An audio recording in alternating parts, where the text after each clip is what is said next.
জঙ্গি সন্দেহে আরো একজনকে গ্রেপ্তার করলো এসটিএফ। ধৃত আনোয়ার শেখ মঙ্গলকোটের বাসিন্দা। শাহাদাত জঙ্গি সংগঠনের সঙ্গে যোগ ছিল এই আনোয়ারের। সূত্র মারফত এমনই জানা যাচ্ছে, চেন্নাই থেকে গ্রেপ্তার করা হয় এই আনোয়ারকে। জঙ্গি সন্দেহে গ্রেপ্তার করা হলো আরো একজনকে। চেন্নাই থেকে গ্রেপ্তার করা হলো আনোয়ারকে। ধৃত আনোয়ার শেখ মঙ্গলকোটের বাসিন্দা। চেন্নাই থেকে গ্রেপ্তার করা হয়েছে তাকে। শাহাদাত জঙ্গি সংগঠনের সঙ্গে যোগ ছিল তার। এই নিয়ে আমরা কথা বলবো। আমাদের সঙ্গে রয়েছেন আমাদের প্রতিনিধি চন্দন সেনগুপ্ত। চন্দন, আনোয়ারকে গ্রেপ্তার করা হয়েছে চেন্নাই থেকে, এই নিয়ে তোমার কাছে আপডেট কি রয়েছে এই মুহূর্তে?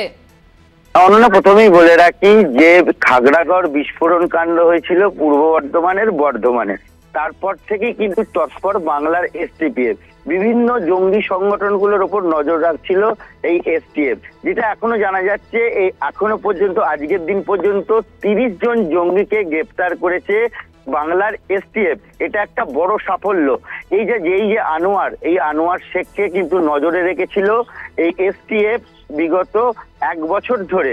যেটা জানা যাচ্ছে, এই আনোয়ার শেখ খাগড়াগড় বিস্ফোরণের কাণ্ডের পরও তাকে 7 দিনের জন্য এসটিএফ রিমান্ডে নেয় এবং জিজ্ঞাসাবাদ করার পর তাকে ছেড়ে দিয়েছিল উপযুক্ত প্রমাণ না থাকায়।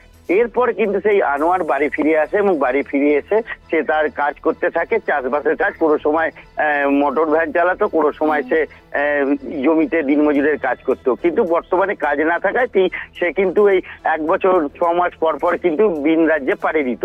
যেটা জানা যাচ্ছে যে গতকাল বিকেল বেলায় রাজ্যের যে এসটিএফ আছে তারা কিন্তু চেন্নাইয়ের কোয়েম্বাটুর থেকে তাকে গ্রেপ্তার করে এবং বাড়িতে খবর দেয় যে আনোয়ার শেখকে গ্রেপ্তার করা হলো। এই পর্যন্তই খবর আসে বাড়িতে, কিন্তু বাড়ির লোক, পরিবারের লোক এবং গ্রামবাসীরা যেটা জানাচ্ছে, আনোয়ার কিন্তু খুব ভালো মানুষ ছিল, এইসব কাজের সঙ্গে সে যুক্ত থাকতে পারে না, তাকে ফাঁসানো হয়েছে। সে ধর্মকর্ম নিয়েই থাকতো এবং সে যেহেতু তার 3টি কন্যা সন্তান রয়েছে এবং একটি কন্যা সন্তান মারা গেছে, বর্তমানে তার 3টি কন্যা সন্তান, সেই তাদেরকে মানুষ করার জন্য এখানে অর্থ উপার্জনের জন্য সে বাইরে গেছিল এবং সেখানে তাকে ফাঁসানো হয়েছে। এমনটাই কিন্তু পরিবারের দাবি। জানাচ্ছিলেন চেন্নাইয়ের কোয়েম্বাটোর থেকে তাকে গ্রেপ্তার করা হয়েছিল, তবে গ্রামবাসীদের দাবি যে সে কোনোভাবে এই কাজের সঙ্গে যুক্ত থাকতে পারে না। ধন্যবাদ তোমায়। চেন্নাই থেকে গ্রেপ্তার করা হলো আনোয়ারকে। গতকাল গ্রেপ্তার করা হয়েছে তাকে চেন্নাইয়ের কোয়েম্বাটোর থেকে। অন্যদিকে গ্রামবাসীরা তারা জানাচ্ছেন যে কোনোভাবেই আনোয়ার এই ধরনের কাজের সঙ্গে যুক্ত থাকতে পারে না।